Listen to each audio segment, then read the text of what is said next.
Hello again, I am Brett Newton. I am a composer, orchestrator, and author, and I'm here in another of my series of great wind band works. And today I'm going to be talking about a composer who I will be coming back to time and time again because of how important he is in the modern wind band era, and that is David Maslanka. If you do not know the music of David Maslanka, I highly suggest starting to look into it. He is perhaps the most influential wind band composer of the last 40 years. Sadly, he passed away a few years ago. Very sudden bout of cancer while he was working on his 10th symphony, which I will cover at some point. But we're going to actually start off very early in his career in his first major work for the wind band, A Child's Garden of Dreams. Now, from the title, you think this is going to be a light and happy piece. No, it's not. But before we get into the piece, I want to talk about a little bit why Maslanka is so important. Uh, to me, Maslanka, and full disclosure here, David was one of my mentors. I studied with him on a handful of occasions, and he really influenced me personally as a composer in kind of starting to develop my own personal style. So I have a very strong connection with Maslanka. But uh, that said, he is still one of the most important wind band composers we have in the last 40 years. And the reason why is I really think that he will stand among the greats of American composers, not just for wind band, period. It just so happens that his medium, which he conveyed his most important, most impactful works, is the wind band. And in my estimation, he is the first composer of really significant note that says the wind band is my medium. It is what calls me, it's what I write for. It is not a secondary beast like uh, so many other composers think it is. Most composers who write really, significant composers, I should say, who write for the wind band, it is as a secondary or even tertiary medium. It's not their first love, which is often piano or orchestra or something like that. But for Maslanka, it was the wind band first and foremost. And he rarely would delve into orchestral works. There's only a handful of orchestral works. And there's lots of chamber works, but they're all chamber works really for band instruments.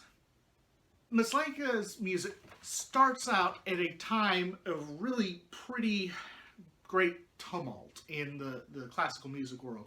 You've got a lot of just really experimental and avant-garde stuff out there, particularly in the 1960s, 1970s, and Maslanka's early pieces really are influenced by this. So there's going to be a lot of early stuff that's aleatoric, uses a lot of extended techniques, and you can hear that in A Child's Garden of Dreams. But the difference is every one of those expanded techniques is used for the purpose of telling the story. And he is one of the first wind band composers to really grasp that concept. The music must tell a story. This is where we get into A Child's Garden of Dreams. It wouldn't be too far off the mark to call this a quasi-symphony. It is a large work in 5 movements.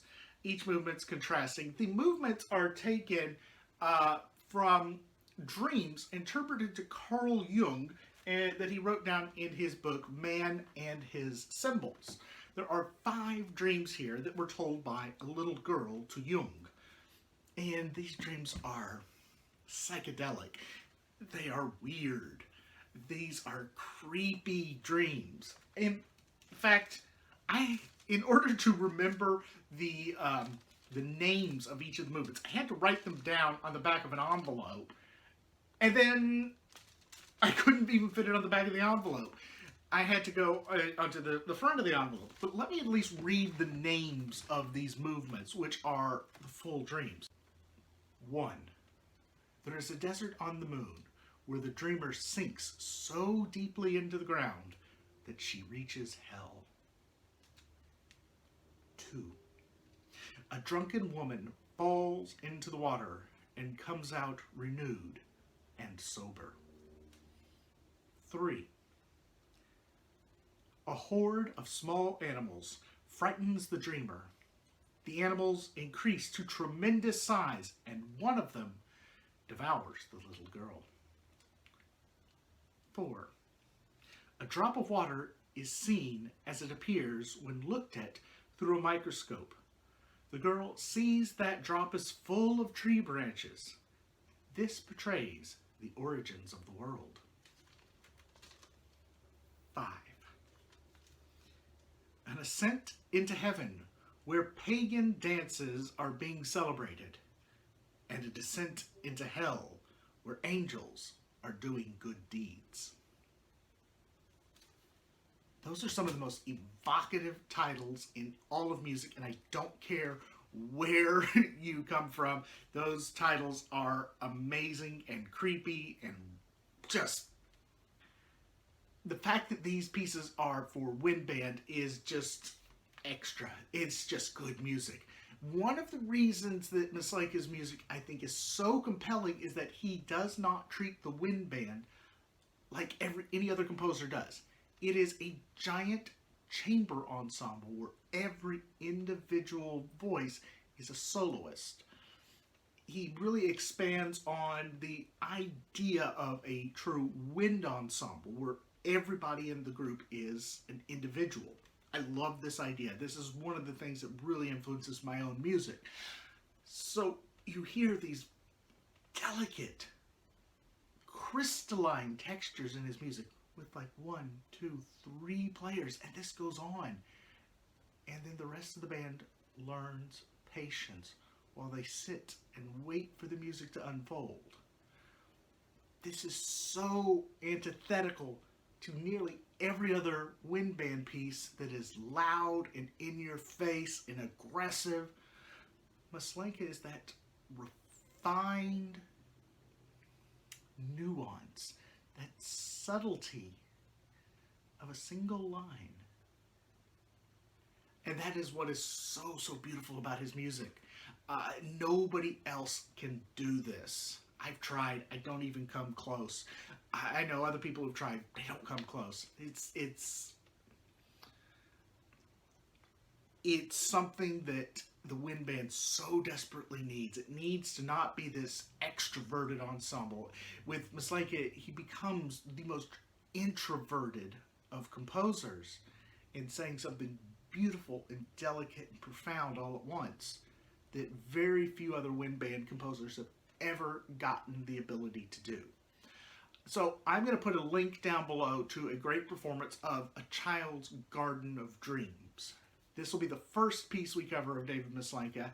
Trust me, I'm coming back for more because I can't get enough of this stuff. Until next time, thanks for watching.